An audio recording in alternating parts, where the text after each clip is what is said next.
Subscribe to our YouTube channel and press the bell icon so that you never miss any video lesson from Rouse IAS Study Circle. Now we are also available on Telegram, so join our Telegram channel by clicking on the link that is available in the description below to get the latest updates from Rouse IAS Study Circle.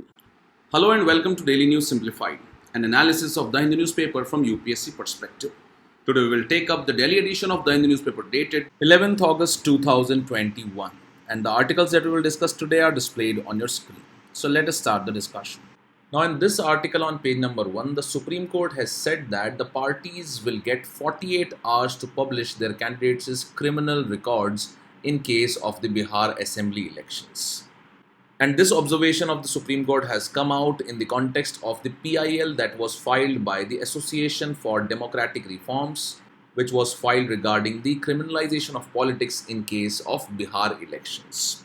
In this regard, if you look at the previous year question that was asked in the year 2017, this question was asked and it read, to enhance the quality of democracy in India, the Election Commission of India has proposed electoral reforms in 2016.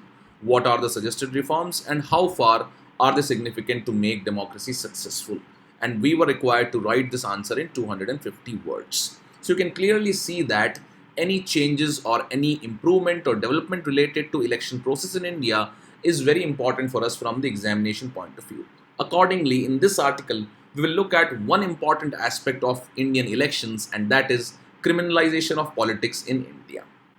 In this regard, if you look at the data related to the 2020 Bihar Assembly election and also the data related to the members of the parliament, you will find that lot of criminals are now part of the legislatures at the state level as well as at the parliament level. In this regard, in the Bihar Assembly, out of the number of candidates that were analyzed, this is the percentage of candidates that have criminal cases.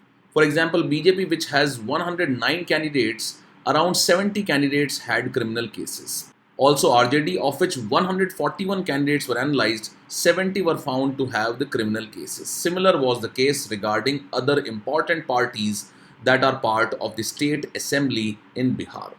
And if you look at the parliament level, back in 2004, there were around 24% MPs in both Lok Sabha and Rajya Sabha which had criminal cases. This number further increased to about 30% in 2009 and taking this number to 34% in 2014 Lok Sabha. And back in 2019, this number rose to about 43%.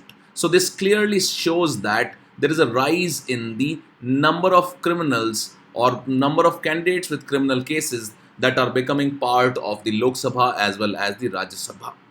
And because of the rising number of MPs with pending criminal cases in Lok Sabha and Rajya Sabha, in February 2020, the Supreme Court observed that rapid criminalization of politics cannot be arrested by merely disqualifying tainted legislatures, but should begin by cleansing the political parties themselves. Also, Justice Nariman in this particular judgment observed that no political party offers an explanation as to why the candidates with pending criminal cases are selected as candidates. And in the context of this observation by Supreme Court back in February 2020, the Supreme Court had directed the political parties to publish the criminal antecedents of their candidates in case of Bihar Assembly election on their social media platforms as well as on their websites. However, the political parties failed to comply with this directive of the Supreme Court. In this regard, the Supreme Court has warned the parliament that nation is losing patience with the advent of criminals in the politics. Also, the Supreme Court has imposed fines on major political parties for covering up from voters the criminal past of the candidates they had fielded in the Bihar Assembly polls last year. Also, the court had directed the political parties to publish the criminal history if any of their election candidates on the homepage of their websites under the caption "Candidates with criminal antecedents" within 48 hours of their selection. The court also ordered the Election Commission of India to launch a dedicated mobile app for the voters to get the details of criminal history of the candidates at the touch of a button. Also, in one of the directions, the Supreme Court has directed that a criminal case against a member of parliament or a MLA can be withdrawn only after getting the consent of the state high court concerned. And recently it has been observed that the political parties which are part of the government are using their power to withdraw the cases against the MPs and the MLAs. So in this regard, the Supreme Court has restrained that The criminal case against an MP and MLA can be withdrawn only after getting the consent of the state high court concerned. So the data that we are seeing on our screen and the observations of the Supreme Court highlight the increasing instances of criminalization of politics in India. And in this regard, it becomes important for us from the exam perspective to understand what are the causes for criminalization of politics and also what are some of its impacts or effects. And also what has been the observations of various committees on electoral reforms in the past regarding the criminalization of politics. Now, associated with criminalization of politics are number of factors that are leading to deterioration in the state of politics in our country. So criminalization of politics is of course one of the biggest factor in the deteriorating state of politics in India. However, this criminalization of politics is closely associated with money and the muscle power that is used in the election process. In this regard, it has been observed that the number of political parties have grown considerably since independence. And as the number of political parties has increased considerably, it has become possible to win elections with a lower vote share. And it becomes easy for the money to influence or buy smaller fraction of votes in order to influence the outcomes of the elections. Further, according to the Association of Democratic Rights, which is an NGO working for improving the electoral process in India, it has highlighted that the chances of winning increase considerably for candidates with more wealth. And also those candidates with serious criminal cases pending against them also have a higher chance of winning the elections. So all these factors are leading to increasing growth of criminalization of politics and the use of money and the muscle power in the elections. And it has already been observed by the Association of Democratic Rights that the number of political parties have increased considerably since independence, and also the number of candidates that are fighting on one particular seat has also increased. And because of this, what happens is that the outcome of the election is influenced by a small fraction of votes and the margin of victory is very small. So if a candidate can influence small fraction of votes, he can influence the result or the outcome of the elections. And accordingly, this is where the power of money and the muscle has been misused by the political parties to influence the election outcomes. We have seen that there have been instances of use of muscle power in the case of Bengal elections, and there has been post-election violence that has been observed in Bengal. Besides this, we are all aware that the number of MPs in the parliament with criminal cases are increasing considerably with every election passing. So besides money, muscle power and the criminalization of politics, it has been observed that the money is also used for defections in various states. And we note that we have seen various instances of defections in the state assemblies to overturn the governments in those particular states. Also, one of the biggest factor for such issue is the lack of transparency in the funding of political parties. In this regard, electoral bonds have been introduced. However, there are issues associated with the electoral bonds, and that is the separate topic of discussion. Further, the political parties who are in power have complete hold over law and order. And accordingly, in some instances, these political parties have ordered withdrawing of cases for MPs and MLAs. And that is why the Supreme Court has observed that such cases against MPs and MLAs can only be withdrawn if there is consent of the High Court of the concerned state. Now, what are the causes of criminalization of politics in India? Let us look at these causes. Now, in the past, it has been observed that initially the political parties used the criminals for activities like booth capturing, etc. And this led to the integration of criminals into politics. Further, one of the biggest causes for criminalization of politics is the weakening of the institutions, and this is because there is delay in the justice that is provided by the courts, and also the police is under the control of the ruling government.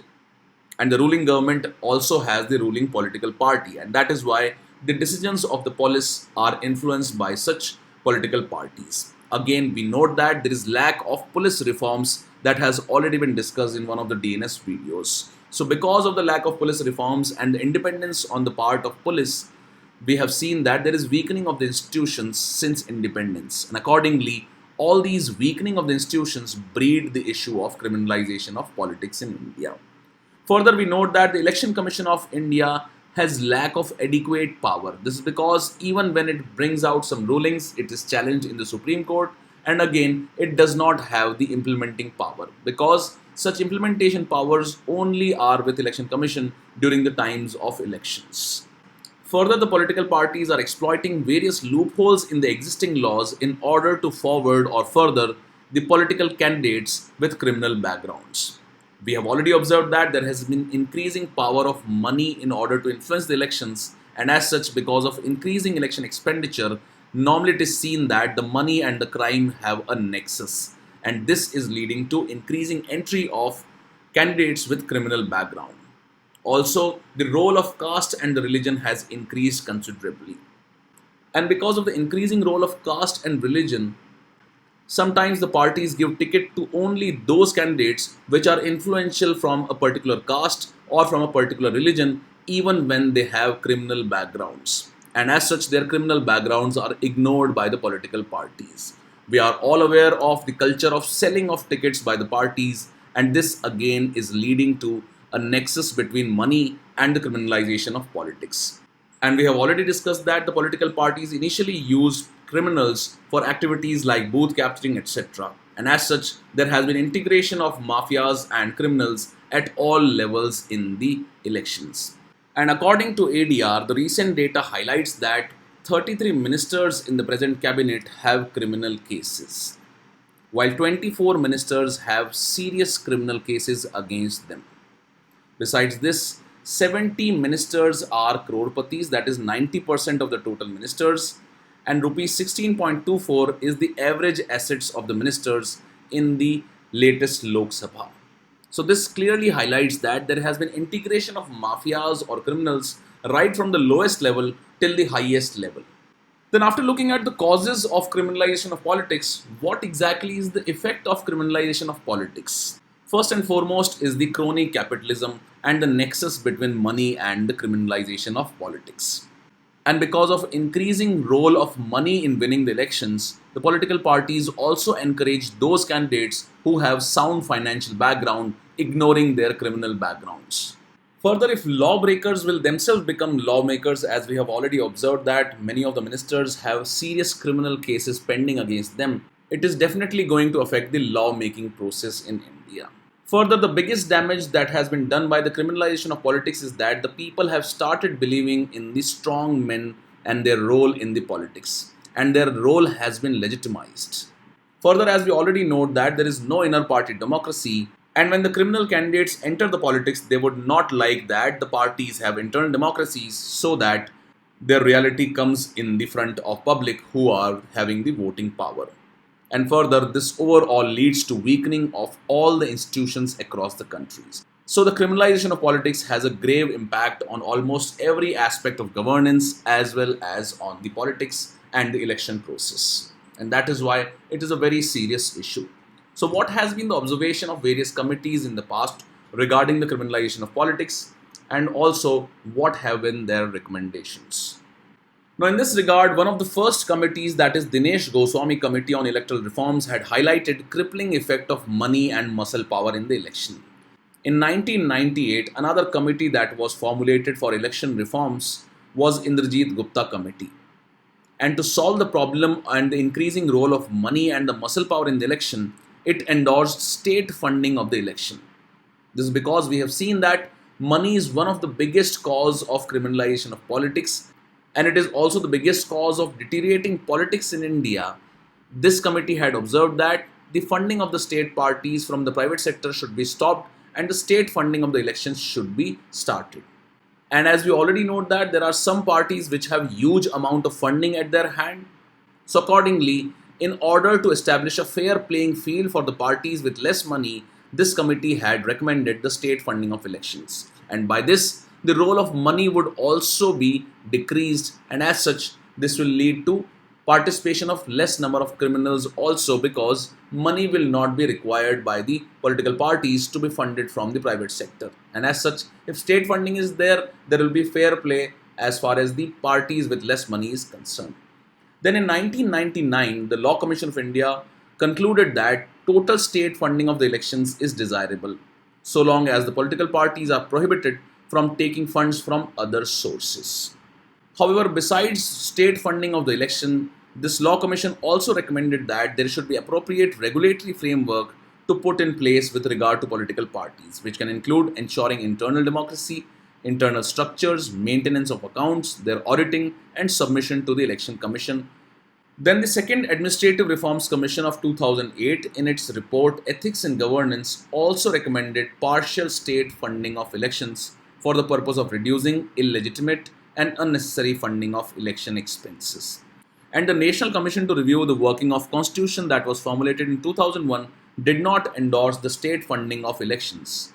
However, it concurred with the 1999 Law Commission report that provided for appropriate framework for the regulation of political parties. So we have seen that all these committees and the Administrative Reform Commission have observed that state funding of the political parties can solve the menace of money and the criminal power and its use in the election process in India. Now, in this regard, what is the observation of Supreme Court in its various judgments? Let us look at that particular aspect. So in the Lily Thomas versus Union of India case, the Supreme Court observed that the MLAs and MPs which are convicted of a crime and awarded minimum of 2 years of imprisonment lose their membership of the House. However, they lose their membership only upon conviction and not on the ongoing cases. And this is only applicable if the imprisonment is for more than 2 years. Further, in one of the cases, the Supreme Court upheld the High Court judgment which mandated the Election Commission to obtain and disclose the background information of the candidates. And in the Kuldeep Nair case, the Supreme Court had observed that the Article 324 of the Indian Constitution is the reservoir of power for Election Commission to conduct free and fair election. So on the basis of this particular observation of the Supreme Court, the Election Commission of India can also use its power under Article 324 to check the increasing role of criminals in the politics. And again, the Supreme Court in its directive has said that the political parties must publish online the pending criminal cases of their candidates, which is the recent news article. And also it has provided for a scheme for setting up of criminal court exclusively for criminal cases involving the politicians. So clearly in this discussion we have seen the various facets of criminalization of politics in India, what are its causes and what are its effects. With this, let's take up the next news article now. This article on page number 1 is related to the bill that has been cleared by Lok Sabha and which restores the state government's powers and rights to specify the other backward class groups. In this regard, it needs to be learned that by the way of 102nd Constitutional Amendment Act, the Parliament had taken away the powers of the state governments to specify the OBC groups. However, by the introduction of this 127th Constitutional Amendment Bill 2021, which has been cleared by the Lok Sabha, it seeks to restore the power of the state governments to prepare their own list of OBC. So in this discussion, we will look at some important points regarding what happened after 102nd Amendment Act, which led to the removal of the powers of the states to specify their OBC groups, and what are the new changes that are being introduced now after the opposition by the states. But why was such restoration of the state government's right to specify the OBC groups required in the first place? In India, we note that caste status is region specific, and an upper caste in one region may be treated as backward caste in other region. So in India, the separate OBC lists are drawn up by both the center and each state concerned. And the national list of OBC used to be updated by the central government with the help of the National Commission for Backward Classes, whereas the state governments are empowered to prepare their own list of backward classes. However, this power of the state governments to prepare their own list of backward classes was taken away under the 102nd Constitutional Amendment Act. Now, what happened after the 102nd Constitutional Amendment Act? So, this act had granted one of the important things for us from the preliminary examination, that is constitutional status to the National Commission for Backward Castes. It further inserted Article 342A, which empowered the President to notify a particular caste as socially and economically backward caste and empowered the Parliament to change the list. So this basically empowered the Parliament to decide upon the exclusion and inclusion of a particular caste into the SEBC list under the Article 340A, which was inserted by the way of 102nd Constitutional Amendment Act. Now this change was done on the lines of the scheduled caste and scheduled tribe lists that are prepared by the central government. And regarding this Article 342A, the central government had argued that the Article 342A applies only to the central OBC list but not to the state list.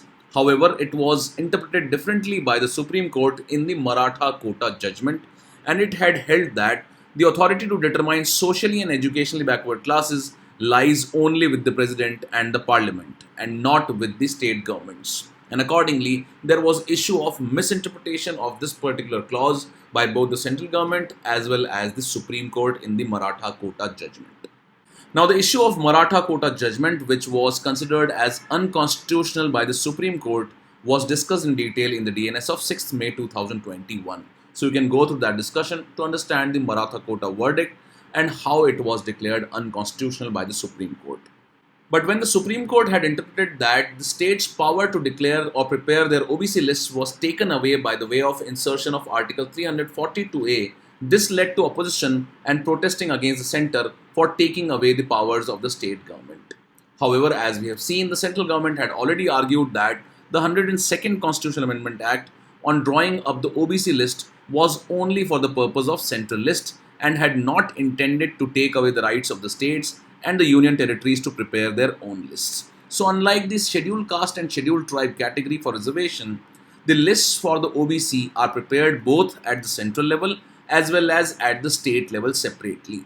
And according to the Supreme Court observation, the power of the state governments to prepare the list for OBC category was taken away by the way of insertion of Article 342A. In this context, the 127th Constitutional Amendment Bill has been introduced in the Lok Sabha and it has been cleared by the Lok Sabha right now. So what this bill seeks? So this bill seeks to restore the power of the states to identify the OBCs that are socially and educationally backward. And this new amendment will insert a new clause in the Article 342A, which was introduced by the 102nd Constitutional Amendment Act, and this new amendment will authorize the state governments to maintain their own lists. And as a result, the states will be able to directly notify the SEBCs without having to refer to the National Commission for Backward Classes. So the changes that were brought about by the 102nd Constitutional Amendment Act are being corrected by the introduction of 127th Constitutional Amendment Act. So if you look at the amendments that have been brought out in the case of Article 342A by the insertion of this clause 3 by the way of 127th Constitutional Amendment Act, it reads, notwithstanding anything contained in the clauses 1 and 2, every state or union territory may by law prepare, maintain for its own purposes a list of socially and educationally backward classes. And such list of SEBCs will be different or may be different from the central list that is kept by the central government. So this is all about this news article, and let's move on to the next news article now. Now this editorial on page number 6 is related to the Supreme Court's concern over the government's lackadaisical attitude towards the large number of vacancies that are there in the high courts and the tribunals. And the Supreme Court has highlighted that there are 240 vacancies in various tribunals, and the vacancies in the high courts are as high as 455 as on August 1. Now, one of the important reasons for high number of vacancies in high courts and tribunals is because of the delay in appointment of high court judges, both on the part of the central government as well as on the part of Supreme Court.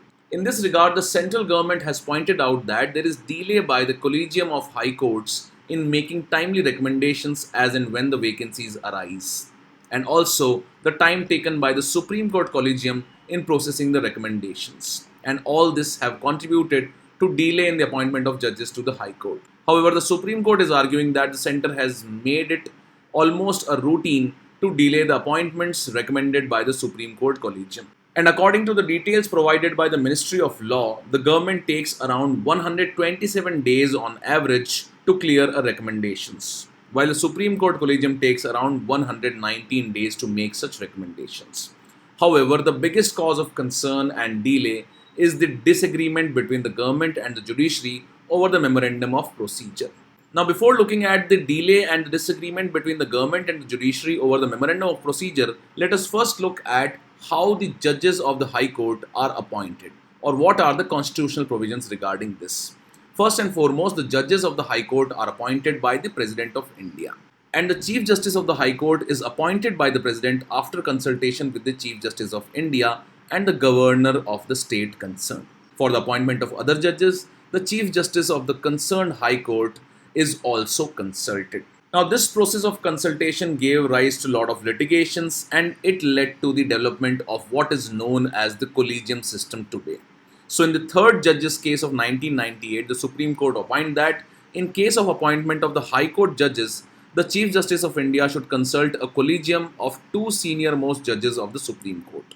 And the sole opinion of the Chief Justice of India alone does not constitute the consultation process that was provided in the original constitution.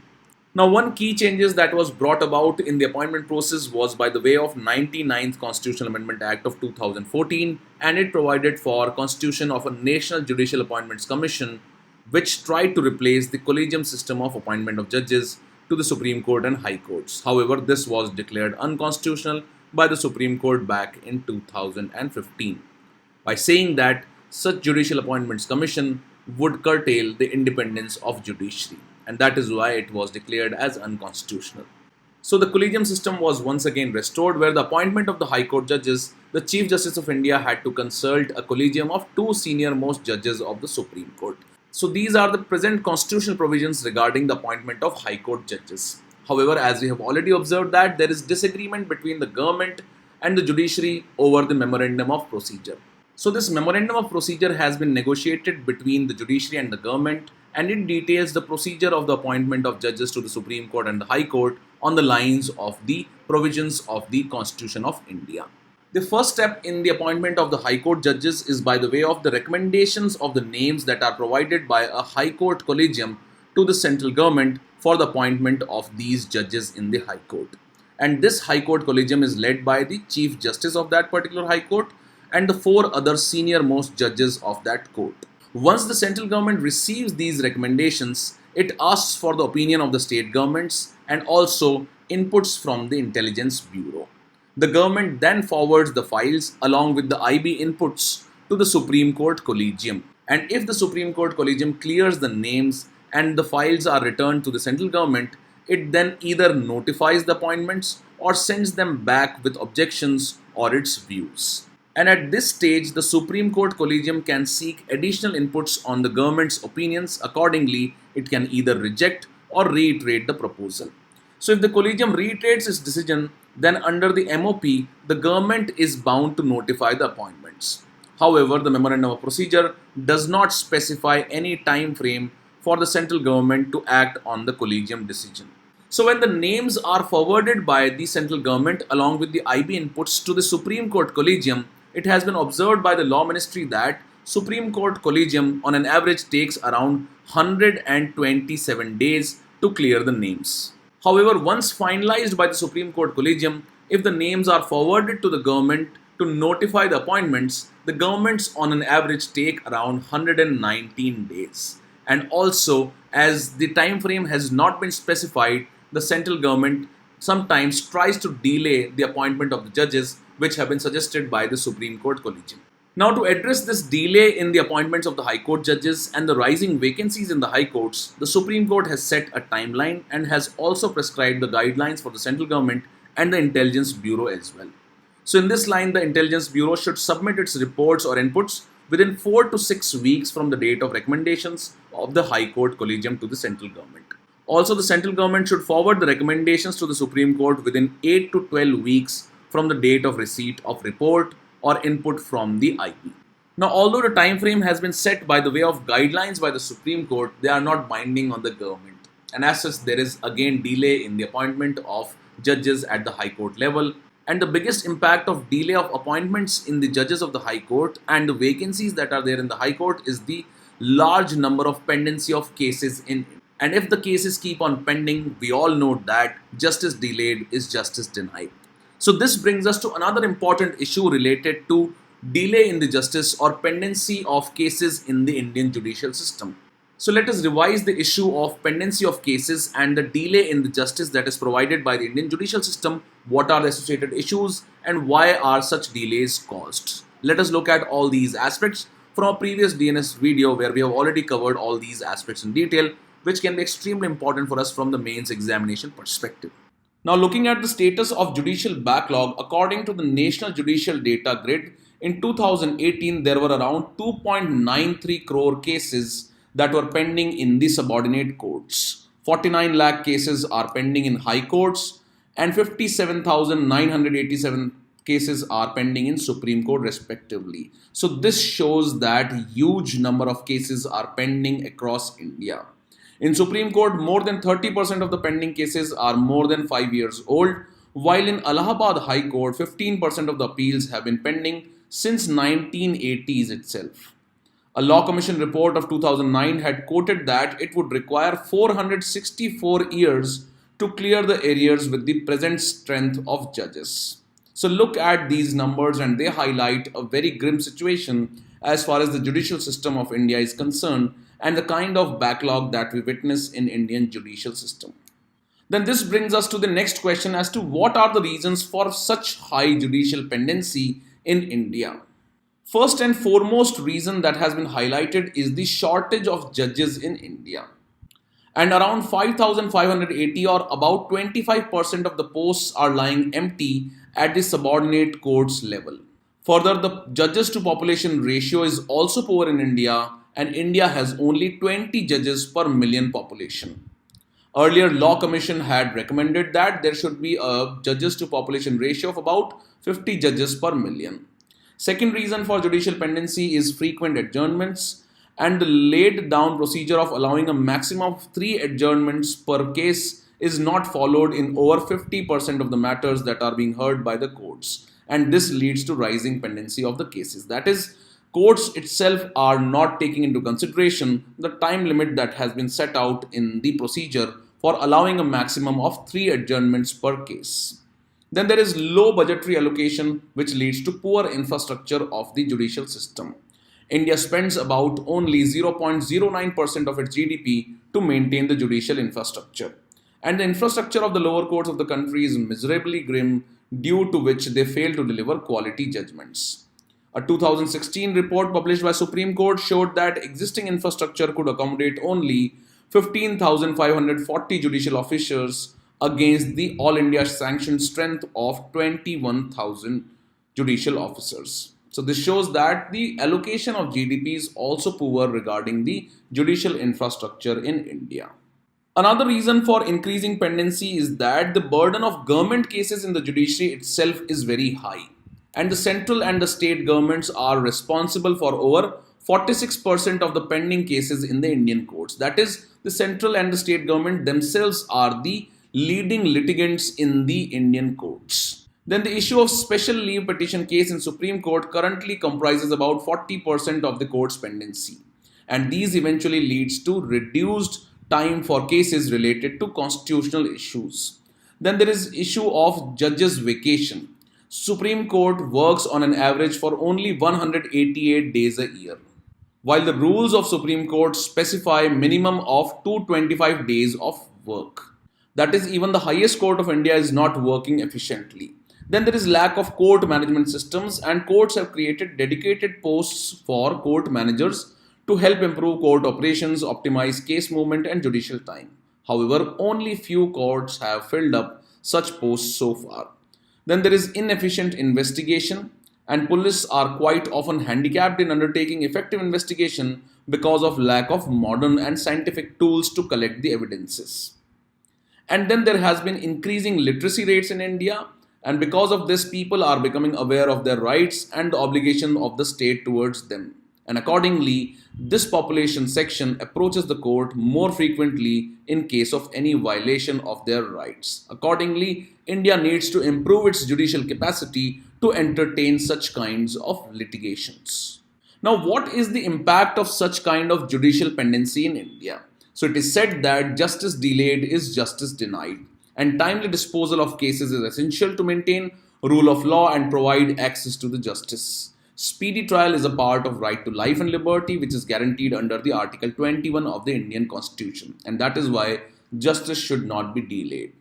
Second is that judicial pendency erodes social infrastructure. That is, a weak judiciary has a negative effect on social development, and it leads to lower per capita income, higher poverty rates, poor public infrastructure and higher crime rates, which is detrimental to the overall development of the country. Then there is issue of overcrowding of the prisons, and already the prison infrastructure is very deficient in India. And the overcrowding of prisons also results in violation of the human rights of the prisoners. Further, such kind of pendency affects economy of the country, as it was estimated that judicial delays cost India around 1.5% of its GDP. And according to the Economic Survey of 2017 and 18, pendency hampers dispute resolution, contract enforcement, it discourages investments, it stalls projects, and hampers tax collection and escalates legal costs. And this leads to increasing cost of doing business and is also detrimental to the ease of doing business, which India is increasingly trying to achieve. Now, what are the steps that are required to reduce pendency in India? First and foremost is the improvement in infrastructure for quality justice. And accordingly, a parliamentary standing committee has said that the state should provide suitable land for construction of court buildings, etc., and it should undertake vertical construction in the light of shortage of land. Timeline should be set out for computerization of all the courts, and necessary steps should be taken towards setting up of e-courts in India.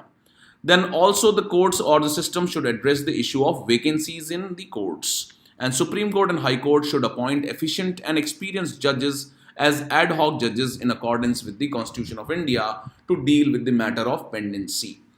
Then proposal has also been forwarded for all India judicial services, which would benefit the subordinate judiciary by increasing the quality of judges and will also help in reducing the pendency. Also, it has been recommended that there should be increase in the number of working days of the court. And average annual working days for subordinate courts is 244, 190 for Supreme Court and 232 for High Court. An increase in number of working days could improve productivity significantly.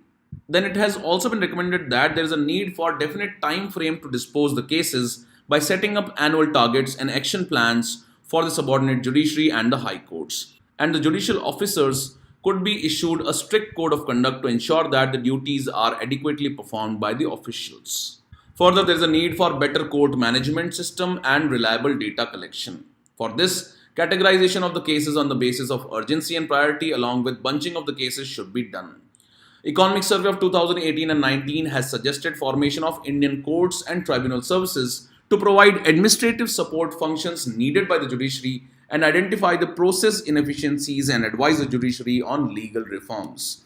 There is also a need for use of information technology solutions, and there should be use of technology for tackling and monitoring cases and also in providing relevant information to make the justice litigant friendly. Further, there is a need for improving the alternate dispute resolution, and in this regard, it has been said that the Legal Services Authority should undertake pre-litigation mediation so that the inflow of cases into courts can be regulated. That is, even before the case is filed in the courts, there should be a provision of mediation so that the cases are finalized even before they enter the courts. Then the Lok Adalat should be organized regularly for settling civil and family matters. Further, Gram Nyayalayas can play an effective role in managing small claim disputes from rural areas. And finally, it has been recommended that the village legal care and support center can also be established by high courts to work at grassroots level to make the state litigation friendly. So these are some of the issues related to the pendency in the Indian judicial system and also the delay in the justice. So these are some of the reasons, impacts, and these are some of the suggestions. And all the points that we have discussed here were pretty simple and straightforward, and they should be learned and can be used in writing answers related to delay in the justice system of India. With this, we conclude today's discussion, and this is the question for the day.